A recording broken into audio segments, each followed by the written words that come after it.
It's the beginning of a new year, and that makes it the perfect time to start a new idea, right? No! You already have a pile of projects. If you're serious about making things, you aren't starting squat. This year, you're gonna finish your projects. I posed this question to my Discord members. What prevents you from finishing your projects? Those answers led me to create 3 different plans to defeat 3 different obstacles that block the finish line. We'll get to those, but first, here's the cost of entry. If you're serious about seeing your projects through to the end, you can't start anything new.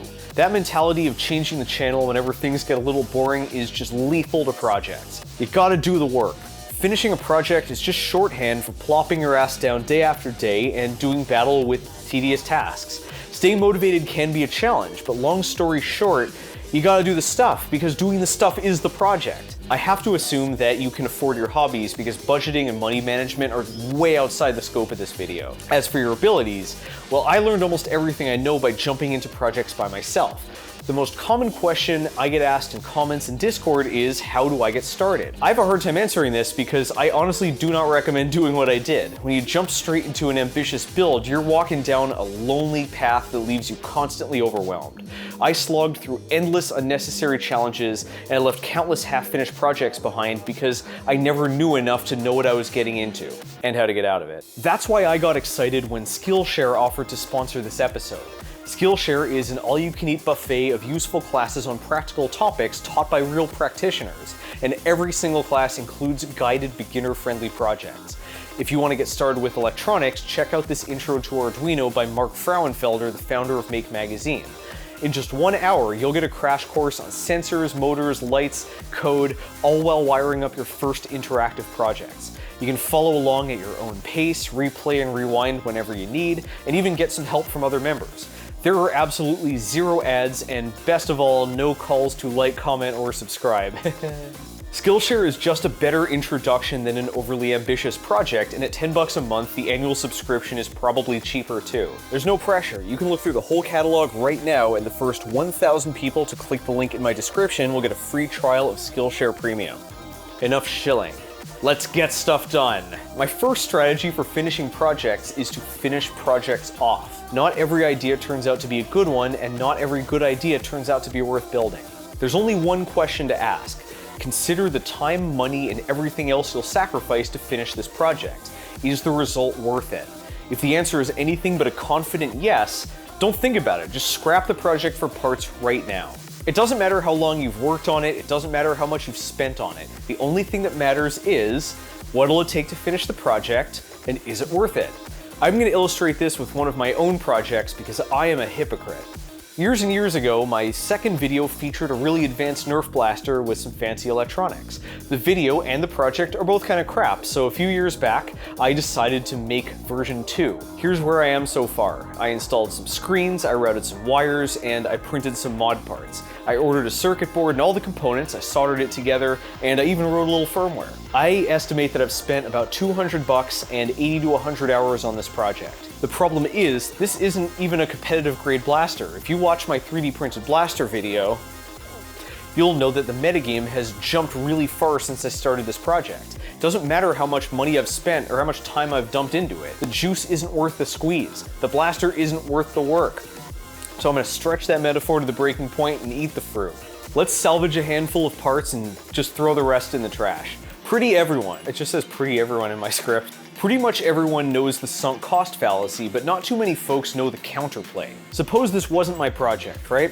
I'm here tinkering away on some stupid wearable that blinks when you put your hand near an electric current when my good buddy Urikaz Namdirf barges into the workshop carrying this box. He says it's only a few days away from being finished, plops it on the workbench, yells no takesy backsies, and then runs away. Here's the question, should I drop everything I'm doing to build the Nerf blaster? No, obviously, I'm not gonna put days into an outdated Nerf blaster. I'm not gonna drop everything I'm doing to build this project. This thing could take months instead of days. It might cost hundreds of dollars more. Should you finish a project that's not worth finishing? Should you start a project that's not worth finishing? The first one feels painful to say no to, and maybe even immoral, but these are the same question, just phrased different ways. Finishing a project not worth finishing doesn't redeem the time you've wasted on it. Cut your losses, move on, spend your resources on something that's actually worth the effort. This is honestly such a hard thing to do that it really deserves its own episode. Let me know, which dead-end project did you take too long to kill, and what were the consequences? Be vulnerable in my comment section so I don't have to. The second strategy for finishing projects is to recognize when the project is already finished. Your project could be pretty far along, but you don't think it's ready to go yet, right? You still have to add some features, polish the appearance up. Let's call this by its real name, Insecurity. Look at the project and ask yourself, can I make this work by removing things? Not, is it done, or is it the way I want it, or is it impressive, or does it measure up? Does it work? If so, your project is done, and you, Sir, Madame, or Cyborg, are creating busy work because you're afraid to pull the trigger. This is the story of my life. Believe it or not, Mr. Fast Growing YouTube Project Builder channel guy really feels uncomfortable about putting his projects out there. I worry that the real experts will see what I've built and scoff. I am over here soldering SWD adapters onto instant messaging toys so I can brute force garage doors open. You, talentless hack, are taking my first Arduino design and acting as though you deserve to speak in the same conversations as I. I have no idea why I anthropomorphize my snooty shame straw man as British Travis Goodspeed. This mentality is not rational. It will not be cured by improving your project. If you're in this headspace, no amount of features, polish, or fancy engineering will ever make you feel like you belong at the cool kids table. I built this heads-up display, the Optagon, a long time ago, and I don't just wear it in every episode. I wore it in an episode 4 years ago. The video I released a few months back is the first time I had ever mentioned it online, let alone drawn attention to it. I told myself that it didn't deserve to be put up until it at least had a better enclosure. Well, I bit the bullet, I called the project done, and I made a loud, obnoxious video about it. I uploaded it and I prepared for the onslaught of holier-than-thou genius dickheads. Apparently, I inspired this guy to start his own channel. This neckbeard is tipping his fedora at my wife. This guy's in love with me. Love you too, bro. And this guy played for the wrong team in Ingress. The few viewers knowledgeable enough to see how technically bankrupt this project is, and vindictive enough to attack me unprovoked, are absolutely buried under a torrent of laypeople who think that hexagons are the bestagons. Don't worry about whether you're good enough, like you finished a project. Don't worry about whether the project's good enough. You can always add more features on later, and it's easier if the project works before you start messing with it. The final strategy is to have a strategy. Specifically, you need an exit plan. I'm not telling you to make a friggin' agile scrum planning poker lean burn down Gantt chart. Just think of everything you've done so far and list everything that you still need to do to bring the project to something you consider completed. If you really want to improve your odds, look for points of stability where you can put a project down and still have something to show for it. If you do those first, it's less likely that life will get in the way and trash your project, because the half-finished project will be a finished project unto itself. The only wrong way to sort is by descending order of how much you want to do the task. Doing the fun stuff first is a terrible approach because you'll suck all the fun out of the project so that all that's left is this endless stack of crummy, boring crap tasks. By making a plan, you force yourself to confront everything at once. You'll then probably pick a smart task over a fun task without needing a drop of self-discipline. Like, you're not an idiot, or you wouldn't be watching my channel. You'd be watching, I don't know, who's cool to hate nowadays? Jake Paul? Speaking of out-of-touch old people, the most basic plan will shield you from the project-killing bane of every stereotypical boomer: tinkering. A tinkerer's target has no outcome to evaluate. I don't even want to call it a project because there's no serious intent to make anything. Tinkering is never worth it because there is no it. You just can't finish a project until you define what finishing is. Infinitely rearranging your cables, fiddling with your 3D printer, changing your Raspberry Pi's terminal color, you are wasting your life. Stop messing around. Throw the cables under the desk and play some games. Reassemble the printer and print some stuff.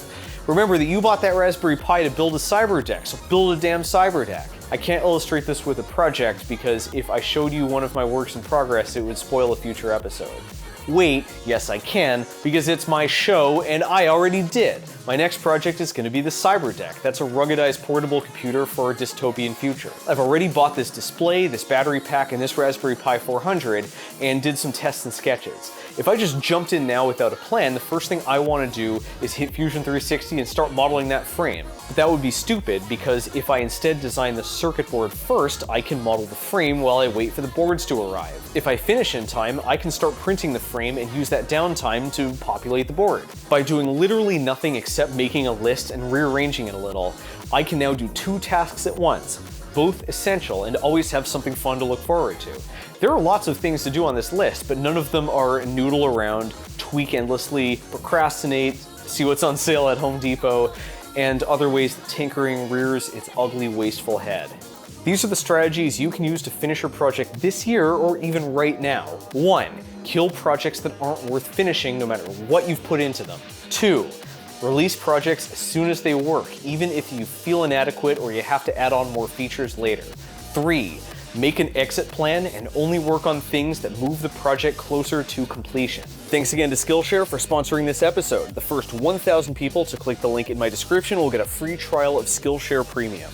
It helps you move forward, it helps the channel, and speaking of help, Voidstar Lab wouldn't be able to make sweet projects without my generous, glorious patrons. Our most excellent lab assistant supporters are Anthony Mincarelli, Bill Schuller, Zanforian, Rusty Flute, James Barry, Gregory Jones, Taranak, Azundo, Daniel Cadwell, and Michael Dunn. Special thanks to Brooke, my lovely wife and the lady behind the camera, and to our Discord mods, Billy Rubin, Techniac, and My Fair Julie. I hope this gave your butt the kick it needed to finish something awesome. I'm gonna see you and your projects in the future.